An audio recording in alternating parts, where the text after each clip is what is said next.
Hi, everyone, and welcome to the White Rabbit podcast. And today we have a guest. By the way, a little housekeeping. Albert couldn't join us today. He had some other stuff he needed to take care of, so it's just Baldwin and me today. So, Just like in the old days, Matt. yeah, just like in the old days, just like in the old podcast days from what was that, 2016 or something like that? Long time ago. Yeah, it was a long time ago. So anyway, so we today we have a guest, obviously that Alper and I both know, Baldwin Berges from Brussels, and Alper and I were noting the other day how many B's there are in there. It's like a tongue twister. Baldwin Berges from Brussels. Triple Baldwin B. Berges, huh? Triple B. Triple B, yes. So say that three times fast. So anyway, so Baldwin, say hi to everyone, and don't worry, they won't bite. Okay, hello. I'm really excited to be on this podcast because I've been a listener, I think, since the first episode. So Nice. thank you for having me. Yeah, our pleasure, our pleasure. So let's see. Alper and I know Baldwin from a few years back, and as Baldwin and I mentioned a few moments ago, Baldwin and I did a podcast at one point, and that didn't take off too much. I think what was our subject? What were we doing on that podcast? We were interviewing fund managers, right? We were mostly focused on that space. Yeah. Okay. So, and then after that, then Alper and I were working on a project, and Baldwin was a key part of giving us some advice that we needed for that project. So that worked out a lot better than the podcast. And Baldwin's Hear it. professional background is in emerging markets fund management. And these days, his job is serving as an advisor to the European Commission and the Islamic Development Bank on projects that they're participating in on continents like Africa and South America. And Baldwin, let me ask you, did I get that correct? Yeah, more or less. Okay. So yes, indeed, I'm in the investment space. Uh-huh. I kind of grew up as a fund manager in the fund management business. But what I focus on since the past, I would say, decade is I get private sector projects funded by development finance institutions Okay. and other types of institutional investors. So what that means is that I work with stakeholders from all over the world. You're right, I focus very much on Africa, Uh-huh. uh, Latin America, and Asia. So I get to deal with stakeholders from all sorts of cultures, and these stakeholders they range from the private companies that are trying to get their projects funded to development finance institutions to fund them, and also with public institutions and governments. So I get to deal with the full range of stakeholders. So what Okay. that means and why I think what I'd like to share with you all today is a little bit of what I've learned in having to present often very complex propositions to different types of audiences. So ranging Uh-huh. from the absolute expert to the politician who just needs to understand the main talking points, to I have to be able to convey that in a way that it makes sense to regulators, to investors, to private companies. So that's what I hope to share with you a little bit what I've learned over the past 30 years in doing this.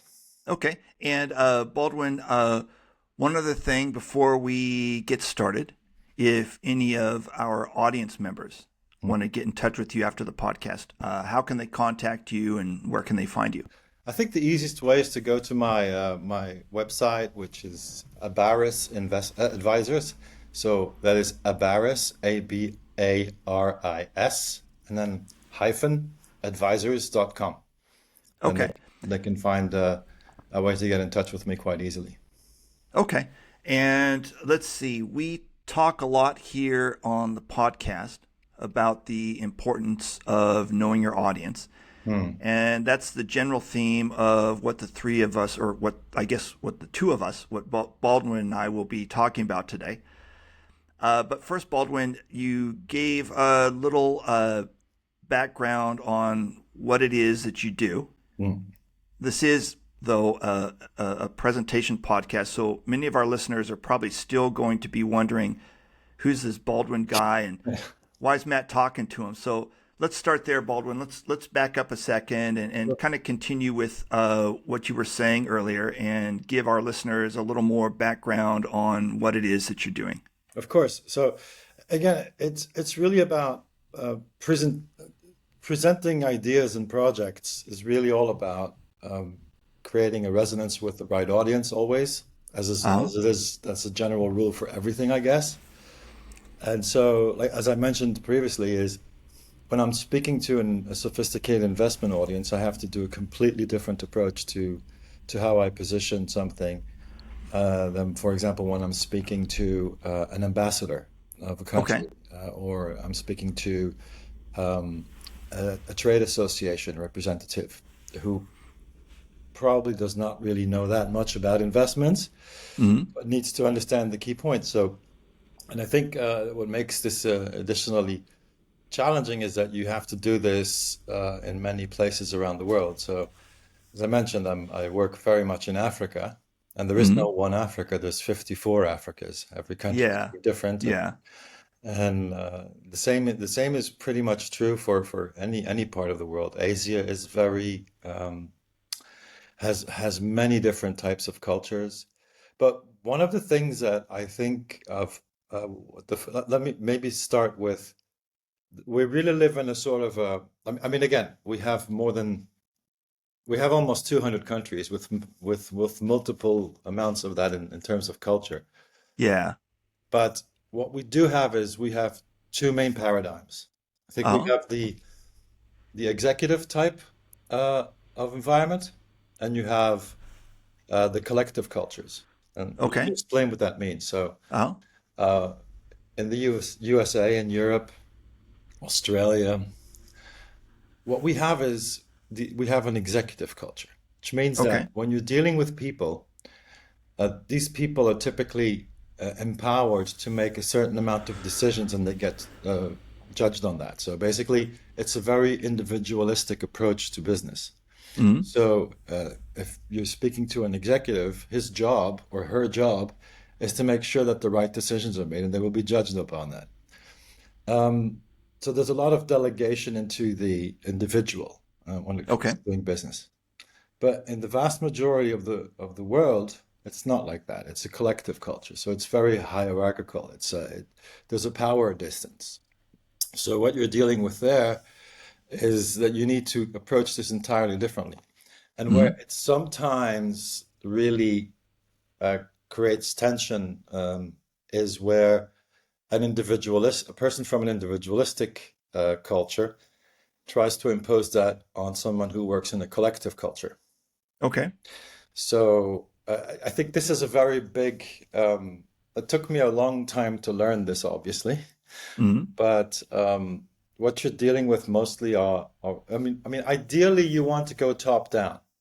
Okay. So ideally you want to talk with the top hierarchy and then have them basically tell their subordinates what to do. But Hmm. obviously that's not always possible, and it's not easy to Yeah. achieve. Yeah. So let's dig into this a little bit more because we talk here a lot on the podcast about researching your audience, and Yes. you've mentioned that there are the individualistic cultures, or what was the word that you were using? I call those executive cultures. The executive cultures, and then I think the word that you were using for Collective. the others were what did you say? Elective, We could say collective or collective. hierarchical. Okay, so and one thing that we often talk about here on the podcast is getting really granular. So Hmm. with your analysis, so by starting out kind of top down with these executive versus collective Hmm. cultures. So you've got kind of a big picture of what you might be working with, but tell us more, like when you want to drill down and get to know your audience even better than that, what are some of the ways that you go about it? Sure. So when I'm speak to someone in an executive uh, environment, then my job is to make sure that I am on top of his or her priority list, so they can Mm-hmm. move it through, they can make a decision on it, and then basically get the consensus of their colleagues. But what I know with that is that it's my job to make sure that they have all the information they need to make this kind of decision, right? Okay. However, when I'm dealing with a collective culture, I'm dealing with an individual, and I have to take a completely different approach because what I what the job really is to provide them with enough courage to take Mm. my proposal higher. Okay. So that means that I probably have to spend more time on things such as references and track record. I just Mm. need to make those people comfortable enough Okay. to believe that I represent a serious counterparty, Okay. and that they won't that they don't take a career risk with me. And let's dig into that a little bit more. This idea of giving the audience confidence to make a move. Mhm. And you mentioned giving them references. So Yes. what did you mean by that? I assume you mean like similar projects that you've worked on before. Is that what we're talking about? Yeah, so in the executive culture, I would obviously you can't, it's not that I would exclude it, but I would say like, look, we've done all these things all over the world in these places. Uh-huh. And it's more like a formality. So, okay, oh, yeah, okay, fine. Whereas in the collective or the hierarchical culture, I'm going to have to spend a lot more time on that information. So, Okay. so they know that, we're a reputable counterparty, uh, Mm. and that we know what we're doing. Okay. And so how do you know? I'm kind of wondering, how do you know what their biggest fears are, or when they're sitting there watching you make your presentation beforehand, when you're making the presentation or when you're designing the presentation, when you're thinking about the things that you're going to say, how do you do research on them to get an idea of what are their main fears going to be in order to get them moving forward? It's a good question, Matt. And I mean, yes, research is important. Obviously, we have tools for that. I mean, LinkedIn won't tell you very much, but it Mm-hmm. will tell you a little bit about an individual's experience. Just a little short sidetrack here, but I mean, Mm-hmm. it will probably also give you hints of whether or not this individual has been exposed to an executive culture in his track record. So Mm-hmm. maybe they worked in the U.S. or maybe they worked in Europe or and maybe they do. That already gives you a good hint of maybe that these people have operated have been exposed to, for example, an executive culture. That could Okay. make things a little bit easier, and it kind of puts you in the middle road. But generally, when you want to figure out uh, what is what are their fears, what is their mind, you can obviously try to figure out. Again, we have access to information that we didn't have 10 years ago, so Mm-hmm. you can do extensive research into, for example, you can see projects that they have done in the past successfully, Mm-hmm. and you may want to consider that in how you pitch your idea. If you're lucky, you may find some of the projects or endeavors that have not worked out very well. That's obviously a bit more difficult to find, but this could give you a bit of a hint of their background, or at least the organization's background. Because, for example, if it really went wrong with a certain type of project, which is similar to what you're proposing, you obviously have a lot of headwind from the onset because will that person stick his neck out to propose a project similar to a previous failure again? No, probably Yeah. not. And one thing that you mentioned before the podcast, when we were talking a couple days ago, was you mentioned that sometimes during your research, Mhm. you'll find out that one of the parties that you're pitching to is completely fraudulent or at least Oh not yeah. trustworthy at all. And so, and I thought that was kind of interesting. I mean, most of the people who are listening to this podcast, when we're talking about research, like there isn't going to be a lot of fraud there. They're pitching to, their company board or to their company CEO, and they kind of know each other. Hmm. So there's not going to be a lot of fraud there. But I thought your example was pretty interesting anyway. So tell me about some of the examples of the fraud that you've run across. Well, yeah, I prefer to remain vague on the examples, but I can tell you, Sure. for example, we were working on a project in Latin America. Okay. It was a port development project, and the way they wanted to do this was appoint a private local company to effectively execute the project, and they gave us certain hints and references to a large multinational group. And then when I did my research, it turned out that this was absolutely not the case, and I never really got a response on to my queries. And so um, it's a simplified version of that example, obviously.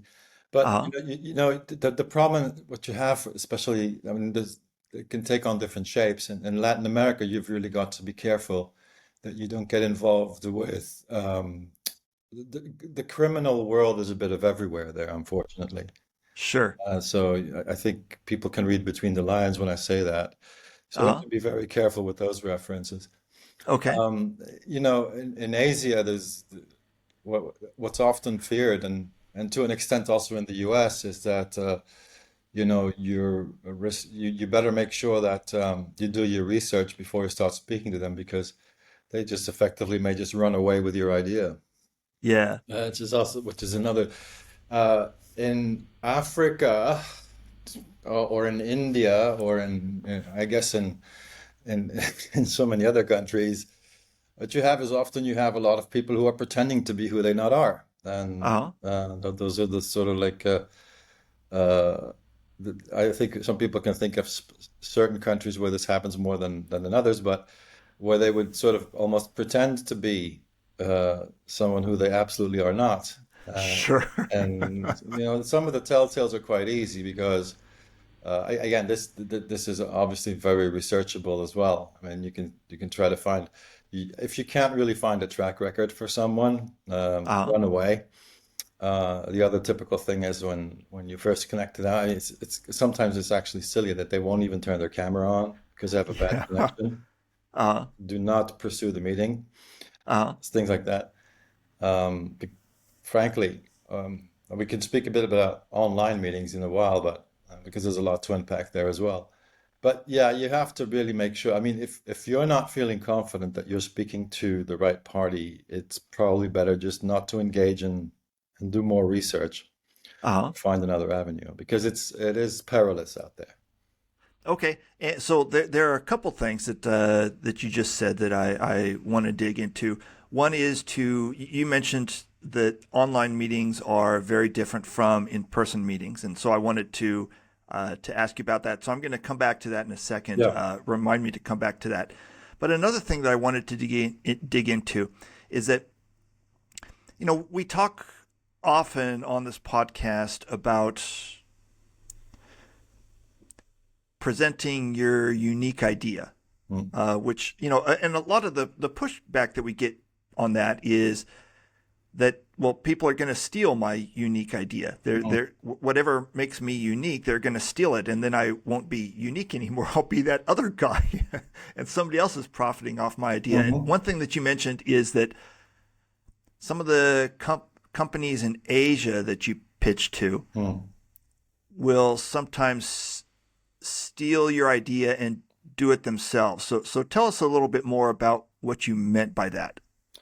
Yeah, so absolutely. I mean, in my space is that you have a lot of in those kind of environments that there are people who have a front of being basically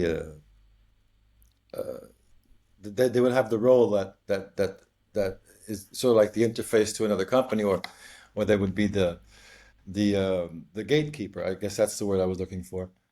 Uh But huh. at the same time, they may just be involved in corporate espionage, trying to figure out what's going on out there, you know? Okay. So you've got to be careful. I mean, in the sense that, I mean, if because also you can have your IP locked down and protected and all these kind of things. But the Uh-huh. question is, how far are you willing to go on in a legal dispute about these things? So, again, I mean, I guess you cannot protect yourself entirely from this, but the message is you have to be very careful. Just basically, again, it all really comes down to, unfortunately, it comes down to a gut feeling. If you feel confident that your Yeah. research is revealing enough information for you to sort of like take a leap, Uh-huh. go for it. But usually, again, be very careful. The nice thing about the fact that most people work in specific industries is that there are certain networks that you can consult. You know, you can consult. Yeah. I guess we all have friends and colleagues who we used to work for, work with other companies. Yeah. And it's also always good to create some sort of a, I would say, consultative club where you can sort of like, Yeah. feel out references and things like that. Ask around. Ask around, yes. Yeah. That's always. So having a network of people that you know in common would be very important for sussing this out. Is that what you're saying? I am, yes. Okay. And let's dig into the thing that you mentioned earlier about you mentioned that presenting in an online meeting Hmm. is very different than presenting in a face-to-face meeting. So tell us a little bit about that. What are some of the differences there? Well, I think it's 2025 now, so a pushback to an online meeting for me is always a big red flag. Okay. Uh, because anybody who is competent should be able to conduct a business meeting online. It should really, Sure, sure. honestly, um, online meetings have the obvious advantage that it is a lot more cost efficient, time Uh-huh. efficient. I mean, on a typical day, I would speak to Asia in the morning.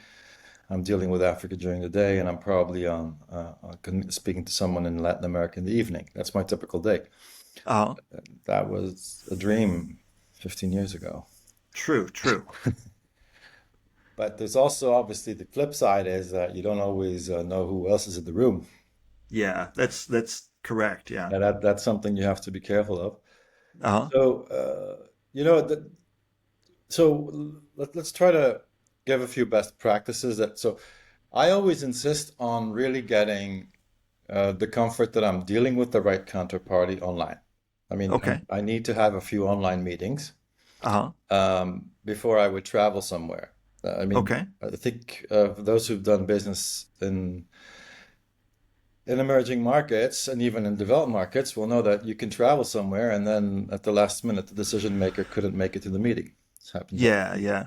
And that just means that either if you really had a scheduling appointment and you're not important enough, or the person that you were dealing with hasn't really done his job. Uh-huh. True. Very frustrating because then it's just not time or cost effective, and it's very frustrating. So I really Yeah. insist on meeting the people when we're pretty much done with all details and we've discussed things in depth. And so, Uh-huh. where the meeting is basically a way to formalize the relationship. Um, Another thing that I always do is I insist on recording my meetings. Okay. And that is sort of a protection against that no indecent proposals will be made then. True, true. Okay. Yeah. You have to, this is just it's also very handy with all these AI recording software that you can basically save a lot of time on putting together the insights and the reports. But Yeah. I also see it as a sort of a safeguard against, uh, the reason also when people insist so much that they really want to meet in person to discuss something is because there's a specific agenda that you may want nothing to do with, sort of like what's in it Okay. for me kind of thing as an individual, you know? I'm Wait, hinting at corruption. hey, There's a lot of hey, corruption. You have to be careful of this. uh, Like in Africa right now, I'm trying to get a research file on again, I'm staying very vague because I do not really want to insult anybody, but in Africa, I'm sure. trying to get a feasibility study, which was Uh, done about 10 years ago. And it's very obvious that they want something in return for sending that to me. So it's been up to, so you know, it's yeah. like that. Yeah. this happens. So you have to sort of like figure out systems that can sort of like protect you from that. And again, um, it's better not to do a deal than do a deal that's not good. And I just wanted to. We have just a few more minutes Sure. for the podcast here, but I just wanted to point something out to our listeners, Hmm. and that is that some of the research techniques that Baldwin just mentioned, I mean, they sound very basic. And look someone up Mm. on LinkedIn. If it's an online meeting, tell them to turn on their camera. These Yeah, are very basic things, but and it's interesting that a lot of people don't even do those things. So indeed. it's not like the bar is really high. No. Tell them to turn on their camera. Look them up on LinkedIn. This is not Well, like it's high also level like stuff. in if they don't turn on their camera, Yeah. that already gives you a big part of the information you need, correct? True. True. Yeah. Now you have So. to be respectful. Sometimes, indeed there can be situations where this is not ideal. Uh huh. Um, for example, sometimes I've had this like I kind of make exceptions for females, for example, in the Muslim world, where there's Yeah. obvious rules and stuff like that. Uh huh. But generally, you really have to be wary when that camera doesn't go on. But another thing is also I kind of forgot to mention is that Uh huh. because you don't exactly know who's in the room with them, Yeah. right? Off camera, therefore. Or it's not because the camera's on, I'm seeing you, but there may be somebody sitting next to you who I don't know, I don't even know if they're there. But for example, what you then have to do is really, I was like, just keep things simple, stay sort of on the surface Hmm. until you have the evidence that you're presenting it to the right people. So let's before we wrap up here, let's talk about that a little bit more Mm. because I think that's an interesting point, and it's absolutely true that in an online meeting there might be somebody sitting right next to Yeah. the other person, and you don't even know that they're in the room. Mm. So, I mean, one way to check for that, of course, is to obviously ask them to pick up their computer and circle it around so you can see the whole room. It is like, but are there other ways that you can check for that?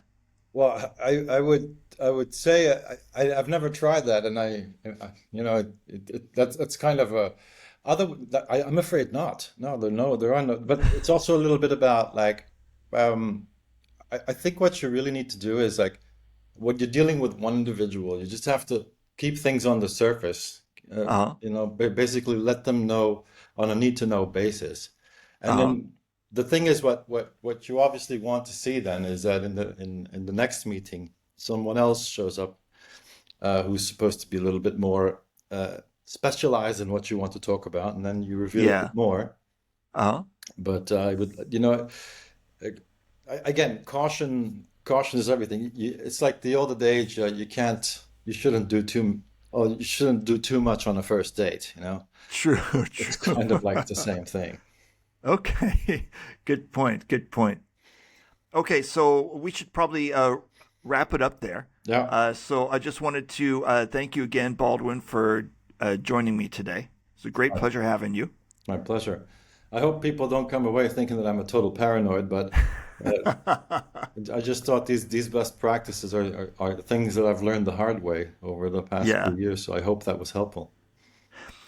yeah, and also the having somebody who I'm not saying that Baldwin is paranoid or anything, but having somebody who is a little more paranoid than average would be very useful because the for a lot of people the default presentation technique would be basically you could say naivete or Yeah. naive to be naive.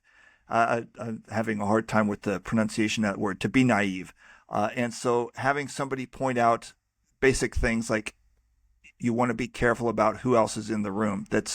a good point to be making. Yeah, we live in a very strange world. It's a world where there's a lot more participants from exotic places. So True. we need some new heuristics and new rules.